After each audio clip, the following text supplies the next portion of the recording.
പരിശുദ്ധാത്മാവിന്റെ ശക്തിയിൽ നിറഞ്ഞ് നമ്മൾ സ്തുതിക്കുമ്പോൾ ആ സ്തുതിക്കുന്ന സമയത്ത് സ്വർഗം തുറക്കപ്പെടുകയാണ്.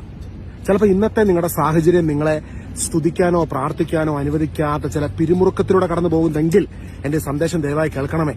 ഇന്ന് ഇങ്ങനെയൊന്ന് പ്രാർത്ഥിച്ച്, പരിശുദ്ധാത്മാവേ, ഈ സഹനത്തിന് നടുവിൽ ദൈവത്തെ മഹത്വപ്പെടുത്തുവാൻ എന്നെ അഭിഷേകം ചെയ്യണമേ. കർത്താവിന്റെ അഭിഷേകം നിന്റെ മേൽ കടന്നു വരുമ്പോൾ ആ അഭിഷേകത്തിൽ നിറഞ്ഞ് നീ ദൈവത്തെ സ്തുതിക്കുവാൻ തുടങ്ങുമ്പോൾ നിന്റെ പ്രതികൂല സാഹചര്യത്തെ ദൈവം നിനക്ക് അനുകൂലമാക്കി തരും. റോമാലേഖനം 8-ാം അധ്യായത്തിന്റെ 28 മുതലുള്ള വാക്യങ്ങൾ നമ്മൾ കാണുന്നുണ്ട്. ദൈവം എല്ലാം നന്മയ്ക്കായി പരിണമിപ്പിക്കുന്നു. ദൈവം നമ്മുടെ പക്ഷത്തെങ്കിൽ ആര് നമുക്കെതിരെ നിൽക്കുമെന്ന് റോമ 8:31 നമ്മൾ കാണുന്നുണ്ട്.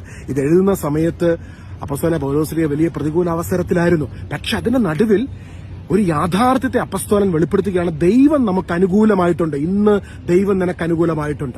എന്റെ ജീവിതത്തിൽ ഞാൻ ഏറ്റവും അധികം ദൈവത്തിന്റെ ശക്തിയുടെ സാന്നിധ്യം ഞാൻ അനുഭവിക്കാനിടയായി തീർന്ന പ്രഖ്യാപനം എന്നുള്ളത് യേശു ക്രൂശിൽ സകലതും നമുക്കായി പൂർത്തീകരിച്ചിരിക്കുന്നുവെന്ന ആ സത്യത്തെ പ്രഖ്യാപിക്കുമ്പോൾ, ആ സത്യത്തെ പ്രസംഗിക്കുമ്പോൾ, ആ സത്യത്തെ ഉയർത്തി കാണിക്കുമ്പോഴാണ്.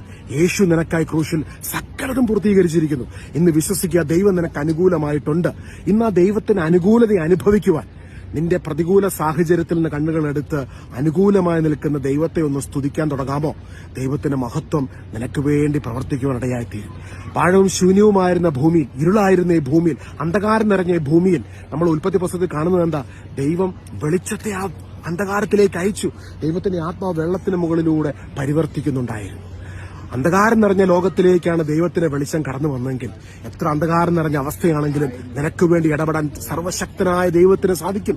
നിനക്ക് വേണ്ടി ഈ ഭൂമിയിൽ കടന്നു വന്ന് ക്രൂശിൽ അവൻ സകലതും പൂർത്തീകരിച്ച് നിന്നെ വീണ്ടെടുത്ത് നീ വിശ്വസിക്കുന്നുണ്ടോ? ദൈവം തന്റെ പുത്രനെ നിനക്കായി ദാനമായി നൽകിയെങ്കിൽ അവനിലൂടെ എല്ലാം നിനക്ക് ലഭിക്കുന്നുവെന്ന് റോമ 8:32 യോഹന്നാൻ 3:16. ഇന്ന് ആ ദൈവപുത്രൻ നിന്നോട് ചോദിക്കുകയാണ്, നിനക്ക് വേണ്ടി യേശു ക്രൂശിൽ ചെയ്ത പരിഹാര ബലി. ഈശോ നിന്നോട്, എന്റെ വോയിസ് ഉപയോഗിക്കുന്നുണ്ടെന്നുള്ളേ ഉള്ളൂ, ഈശോയുടെ പരിഹാര ബലി നിന്നെ വീണ്ടെടുത്തു എന്ന് നീ വിശ്വസിക്കുന്നെങ്കിൽ ഇന്ന് നീ സ്തുതിക്കാൻ തുടങ്ങുമ്പോൾ ദൈവമഹത്വം നിന്റെ നടുവിൽ വെളിപ്പെടും. ഈശോ പറഞ്ഞില്ല, നിങ്ങൾ 2-3 പേരെ എന്റെ നാമത്തിൽ ഒരുമിക്കുമ്പോൾ നിങ്ങളുടെ നടുവിൽ ഞാൻ ഉണ്ടാകും. കാരണം ഇന്ന് നിങ്ങൾ യാദൃച്ഛികമായിട്ടല്ല ഈ വീഡിയോ കാണും. ചിലപ്പോൾ നിങ്ങൾക്ക് തോന്നുമായിരിക്കും സ്ക്രോൾ ചെയ്യുന്ന കൂടെ എന്നും കേൾക്കുന്ന പോലെ, അല്ലെങ്കിൽ ചിലപ്പോൾ യാദൃച്ഛികമായിട്ട് നിങ്ങൾ ഈ വീഡിയോ കേൾക്കുന്നുണ്ടെങ്കിൽ ഇന്ന് പക്ഷേ ഇതിന്റെ നടുവിൽ ദൈവം നിങ്ങളോട് സംസാരിക്കുന്നു. നിങ്ങളുടെ ആ ഭാരമേറിയ വിഷയത്തെ അവിടുന്ന് ഏറ്റെടുത്ത്, അത് ഏറ്റെടുക്കുക എന്ന് പറയുമ്പോൾ ഉണ്ടല്ലോ, ഭാരമേറിയ കുരിശേഷി ചുമന്നില്ലേ, ആ കുരിശിലേക്ക് അവനങ്ങ് ഏറ്റെടുക്കുവാണ്. ആ കുരിശും മരം ചുമന്നില്ലേ, ആ ചുമന്ന ആ ചുമടിലേക്ക് അവനിതിനെ ഏറ്റെടുത്ത് ഈശോയുടെ റെസ്റ്റ്, ഈശോ നൽകുന്ന ആ സമാധാനം, ആ സ്വസ്ഥത, ആ സന്തോഷം നിനക്ക് പകരുകയാണ്. ഇതായിരുന്നു അപ്പസ്തലന്മാർ അനുഭവിച്ചത്. അവരെ പിടിച്ചു നിർത്തിയതും ജയിലറകളിൽ, ഒറ്റപ്പെടലിന്റെ നാളുകളിൽ, അവരെ സമൂഹം ഒറ്റപ്പെടുത്തിയ സമയങ്ങളിൽ സുവിശേഷം പ്രസംഗിച്ചപ്പോൾ അവർക്ക് പലരും എതിരായിരുന്നു, ആരും സപ്പോർട്ട് ചെയ്യാനില്ലായിരുന്നു. സുവിശേഷകന്മാരുടെ ഒരു പച്ചയായ യാഥാർത്ഥ്യമാണ്. പക്ഷെ അവരെ പിടിച്ചു നിർത്തുന്ന, സന്തോഷം നൽകി വീണ്ടും വീണ്ടും സുവിശേഷം പ്രസംഗിക്കുന്ന ശക്തി എന്താണെന്നറിയാമോ? യേശുവിന്റെ ശക്തിയാണ്, ക്രൂശിതനായവന്റെ ശക്തിയാണ്. ആ ശക്തി അനുഭവിച്ചറിയാതെ സുവിശേഷം പ്രസംഗിക്കാൻ പറ്റത്തില്ല. ആ ശക്തി അനുഭവിച്ചറിഞ്ഞവന് ഇത് പ്രസംഗിക്കാതിരിക്കാനും പറ്റത്തില്ല. ഏത് സാഹചര്യത്തിലും യേശുവിനെ ഉയർത്തുന്നവനാക്കി സുവിശേഷകരെ മാറ്റിയ ആ അഭിഷേകത്തിന്റെ ശക്തി ഇന്ന് നിനക്ക് വേണ്ടി കടന്നു വരുന്നു. പറയാം, എനിക്ക് വേണ്ടി എന്റെ യേശു ക്രൂശിൽ സകലതും ചെയ്തു കഴിഞ്ഞു. ആ ശക്തി ഇപ്പോൾ വെളിപ്പെടുക. ആ ശക്തി നിന്റെ അരികിലേക്ക് വ്യാപരിക്കുക, നിന്നെ തൊടുക, നിന്നെ സ്പർശിക്കുക, നിന്നെ അനുഗ്രഹിക്കുക, സൗഖ്യമാക്കുക. കാരണം ഇന്നലെയും ഇന്നും എന്നും എന്നേക്കും മാറ്റമില്ലാത്തവനാണ് യേശുവെന്ന് വചനത്തിൽ നമ്മൾ കാണുന്നു. ദൈവത്തെക്കുറിച്ച് ഞാൻ പറയുന്നത് കേട്ടോ, സർവശക്തനായ ദൈവം.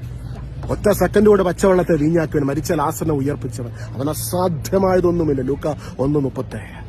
ഇന്ന് ദൈവത്തിന്റെ വചനത്തെ നീ സ്വീകരിക്കുമ്പോൾ, നിന്റെ വിശ്വാസത്തിന് തലങ്ങൾ തുറക്കപ്പെടുമ്പോൾ അത്ഭുതങ്ങൾ സംഭവിക്കുന്നു. യേശുനാമത്തിന്റെ ശക്തിയിൽ ഇപ്പോൾ തന്നെ കർത്താവ്, ഞാൻ ഈ പ്രസംഗിച്ച സന്ദേശം സത്യമാകിയാൽ, അവിടുന്ന് ക്രൂശിൽ സകലതും ചെയ്തു കഴിഞ്ഞിരിക്കുകയാൽ, അവിടുത്തെ ശക്തിയുടെ മഹത്വം ഇത് കേൾക്കുന്ന ഓരോ വ്യക്തികളിലേക്ക്, ഞങ്ങൾ ഓരോരുത്തരുടെയും ജീവിതങ്ങളിലേക്ക് അതിന്റെ ആ പൂർത്തീകരണ പ്രവൃത്തിയുടെ അഭിഷേകത്തിന്റെ പ്രതിഫലനങ്ങൾ ഇപ്പോൾ സംഭവിക്കട്ടെ, അടയാളങ്ങൾ സംഭവിക്കട്ടെ, യേശുനാമത്തിന്റെ ശക്തി വെളിപ്പെടട്ടെ. അത്ഭുതങ്ങൾ സംഭവിക്കുന്നതിനായി നന്ദി പറയുന്നു, യേശുവിൻ നാമത്തിൽ തന്നെ. God bless you. ദൈവം ധാരാളമായി നിങ്ങൾ അനുഗ്രഹിക്കട്ടെ. ഈ സന്ദേശം മറ്റുള്ളവരുമായിട്ട് പങ്കുവയ്ക്കുക. ഞങ്ങൾക്ക് വേണ്ടിയും പ്രാർത്ഥിക്കണമേ. നിങ്ങളുടെ വിലയേറിയ പ്രാർത്ഥനകളെ ചോദിക്കുകയാണ്. ഒരു ശുശ്രൂഷയുടെ നിയോഗം നിമിത്ത യാത്രയിലാണ്. അതിനിടയ്ക്ക് ഇന്ന് പരിശുദ്ധാത്മാവിൽ ഈ ഒരു ശുശ്രൂഷ, ഈ ഒരു വീഡിയോ എടുക്കുവാൻ സ്വർഗം എന്നെ അനുവദിച്ചതിനായി സ്വർഗത്തിന് നന്ദി പറയുന്നു. ഈശോയ്ക്ക് നന്ദി പറയുന്ന എല്ലാ മാനമഹത്വവും ഈശോയ്ക്ക് സമർപ്പിക്കുന്നു. നല്ലൊരു ദിവസം ആശംസിക്കുന്നു. കർത്താവിന്റെ ആത്മാവിന്റെ സാന്നിധ്യത്തിൽ വിശ്രമിച്ചുകൊണ്ട് പരിശുദ്ധാത്മാഭിഷേകത്തിൽ നിറഞ്ഞ് വിശുദ്ധിയിൽ ജീവിച്ച് കർത്താവിനെ പ്രതിപ്പെടുത്തും. God bless you.